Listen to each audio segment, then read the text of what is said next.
नमस्कार दोस्तों, बचपन के दिन में आप सभी का हार्दिक स्वागत है। जैसा कि हमने पिछले वीडियो में आपको प्राथमिक विद्यालयों के फंक्शनिंग के बारे में बताया हुआ था, तो विद्यालय से संबंधित सभी संस्थाओं की छोटी छोटी जानकारी मैंने पिछले वीडियो में दी थी और आपको बोला था कि हम इन सभी के में डिटेल जानकारी अलग से वीडियो बनाएंगे, उसमें देंगे। तो हमारा आज का टॉपिक है मध्याह्न भोजन योजना, जिसको हम लोग मिड डे मील के नाम से जानते हैं और MDM बोलते हैं।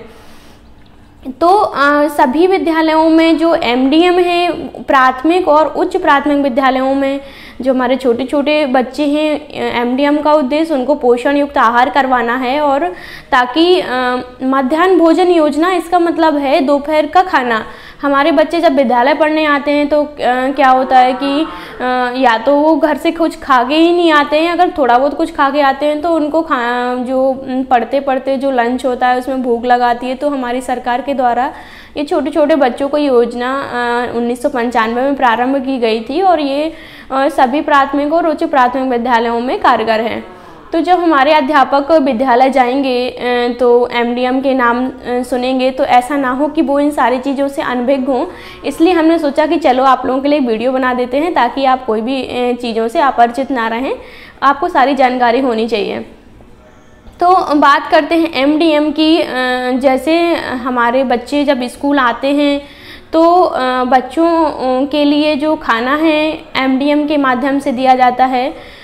तो एक रसोई घर होता है हमारे यहाँ, जो किचन है स्कूल में अटैच्ड रहती है, अलग से एक बिल्डिंग बनाई जाती है रसोई घर की। तो सभी विद्यालयों में छात्रांकन के हिसाब से विद्यालयवार रसोइयाँ रहती हैं। अगर आपके विद्यालय का छात्रांकन 25 तक है तो आपके विद्यालय में एक रसोइया रहेगी, 25 से 100 के बीच में है तो 2 रहेंगी, और फर्दर अगर 100 से अधिक है तो और भी ज़्यादा रसोइयों की, मतलब जो रसोइयाँ हैं आपके यहाँ विद्यालय में छात्रांकन के हिसाब से रहेंगी।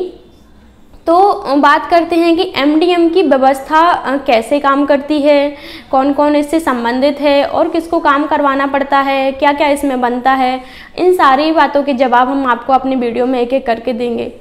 सबसे पहला जो है कि हमारे अध्यापक जब विद्यालय जाते हैं तो उनके मन में ये एक सवाल आता है कि ये MDM है क्या, इससे संबंधित कितने रजिस्टर होते हैं और इसमें हम लोगों का क्या क्या रोल होता है।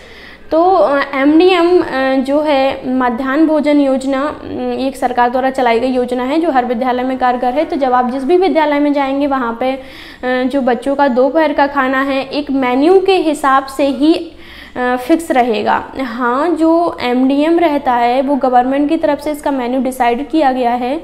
सोमवार से शनिवार तक का पूरा मेन्यू डिसाइडेड रहता है, उसी के अनुसार आपके विद्यालय में जो खाना होगा वो बनेगा। कभी सब्जी रोटी रहेगा, कभी दाल रहेगा। जैसे फिक्स रहता है कि सोमवार को आपको फल का वितरण करवाना है, बुधवार को आपको जैसे खाने का जो भी शेड्यूल होगा उसके हिसाब से बनेगा, और साथ में दूध भी देना है, गर्म दूध देना है। बच्चों की क्वांटिटी भी फिक्स रहती है। प्राथमिक विद्यालय में मतलब बच्चे को 150 ग्राम मिलना चाहिए।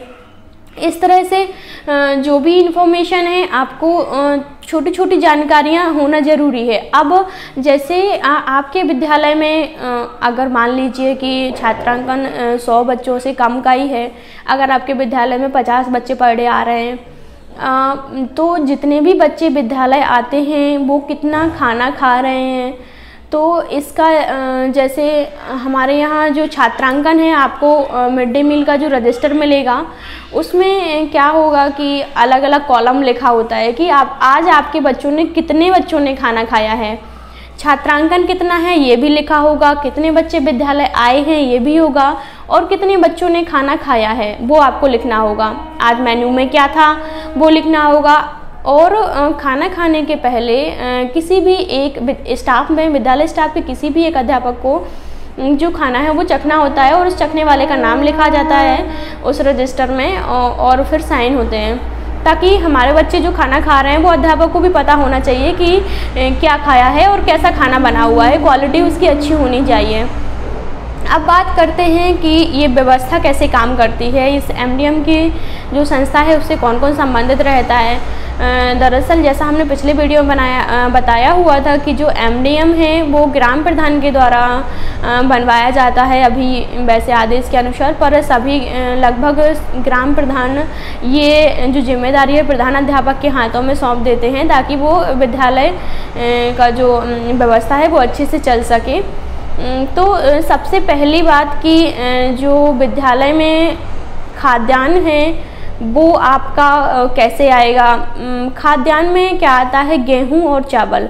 गेहूं और चावल आपके विद्यालय का खाद्यान्न लिस्टवार जनपदवार वितरित कर दी जाती है कि इस विद्यालय में इतना गेहूं और इतना चावल आया है, जो कोटेदार के पास उपलब्ध होती है और आपके विद्यालय से संबंधित कोटेदार के पास वो खाद्यान्न पहुंच जाता है। फिर जो विद्यालय का प्रधानाध्यापक होता है उसके पास भी लिस्ट रहती है कि आपके विद्यालय में किस किस महीने का यानी कितने महीने का खाद्यान्न और कितना आया हुआ है, तो वो संबंधित प्रधानाध्यापक उस कोटेदार के पास जाकर के अपना खाद्यान्न ले लेता है और वहाँ पर हस्ताक्षर मोहर के साथ साथ उसको वेरीफाई कर देता है कि मैंने अपना खाद्यान्न विद्यालय का उठा लिया है। इसके हिसाब से गेहूं और चावल आपको वहाँ से प्राप्त हो जाता है। इसके बाद बात होती है कि आप विद्यालय में जो खाद्यान्न बनाने से तेल, मसाला, मिर्च, सब्जी, दाल, ये सारी व्यवस्थाएं हैं, ये कैसे लागू होगी। तो अगर आप सहायक अध्यापक के तौर पर जा रहे हैं तो आपको ज़्यादा टेंशन लेने की ज़रूरत नहीं है, क्योंकि ये सारी जिम्मेदारी प्रधान अध्यापक की होती है। पर अगर आप प्रधान अध्यापक का चार्ज ले रहे हैं विद्यालय में तो ये सारी जानकारी आपको होना बहुत ज़रूरी होती है, इसलिए आप ध्यान से सुनिएगा। सबसे पहली बात तो ये है कि जो प्रधान अध्यापक इस खाना बनवा रहा है यानी एमडीएम बनवा रहा है तो उसको सारा खर्चा पहले अपनी पॉकेट से करना पड़ेगा, उसके बाद ही ये पैसा सैंक्शन होता है। तो तेल, मसाला, मिर्च, ये सारी चीज़ें हैं, आप विद्यालय के लिए जितनी ज़रूरत है उतना लाइए। उसकी अलग से जो स्लिप है विद्यालय के नाम से बनती है, जो भी आप राशन खरीदते हैं दुकान से वो उसका प्रॉपर बिल होना चाहिए आपके पास।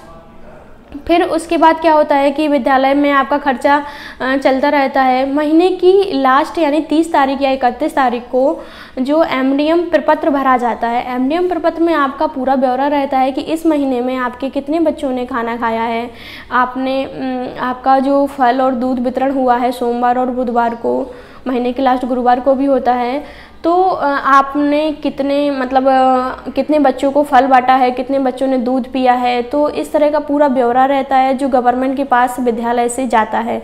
जब आपका ये ब्यौरा विद्यालय से जाएगा बीआरसी लेवल पर, बीआरसी की फंक्शनिंग हम आपको बताएंगे, एक चेन होती है, उसके थ्रू आपका ये पूरा डेटा जो है वो जिला कार्यालय तक पहुंचता है। और उसके बाद जब पूरी काउंटिंग हो जाती है कि आपके विद्यालय में टोटल इतना कॉस्ट बन रहा है, क्योंकि कॉस्ट भी फिक्स होती है कि पर बच्चे के हिसाब से लगभग 4.5 रुपये आता है ये जो आपके भोजन की लागत का।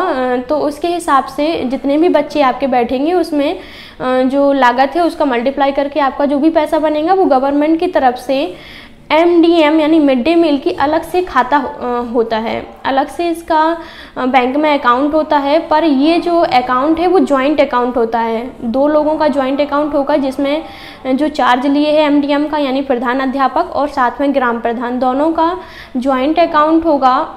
इस अकाउंट में जब भी पैसा आएगा तो आपको पैसा सैंक्शन कराने के लिए दोनों के साइन होना जरूरी है, यानी कि जब प्रधान अध्यापक पैसा निकालने जाएगा उसके पहले ग्राम प्रधान के साइन होना अति आवश्यक है। तो जब भी प्रधान अध्यापक ग्राम प्रधान को साइन कराएगा तो उसमें उनका भी हिस्सा बनता है, 20% ग्राम प्रधान जी को देना पड़ता है। उसके बाद आप बैंक जाकर अब उस पासबुक से अपना पैसा निकाल सकते हैं। इस तरह दूध और फल का पैसा भी उसी में रहता है और आप इसी तरह आप अपना पैसा सैंक्शन करा सकते हैं। इसलिए आपको बहुत सारी जानकारी हम आपको धीरे धीरे देते रहेंगे। अलग अलग फंक्शनिंग के बारे में भी बिल्कुल टेंशन लेने की ज़रूरत नहीं है, और जो भी आपको दिक्कत हो रही है तो आप तुरंत हमसे पूछ सकते हैं। अब बात होती है रसोइयों की, तो जो रसोइयाँ हैं हमारे एमडीएम की संस्था में ही हैं, खाना बनाती हैं, उनको भी जो पैसा है वो एमडीएम की खाता बुक में ही आता था पहले, पर इस बार से इसी जुलाई से उनका पर्सनल खाते में उनका पैसा आने लगा, तो आपको उसकी भी टेंशन लेने की ज़रूरत नहीं है। उनका 1500 रुपये प्रति माह अपना खुद के खाते में आ जाता है, पहले प्रधान अध्यापक को निकाल कर देना पड़ता था। तो ये सारी जानकारी है जो MDM के से संबंधित आपको देखने को मिलेगी। इसमें आप सभी जानकारी भरिए, जो भी आपको दिक्कत है हम आपको तुरंत बताएंगे। और हमसे जुड़ने के लिए धन्यवाद। अगर आपको ये वीडियो पसंद आए तो लाइक एंड सब्सक्राइब करिएगा। Thank you.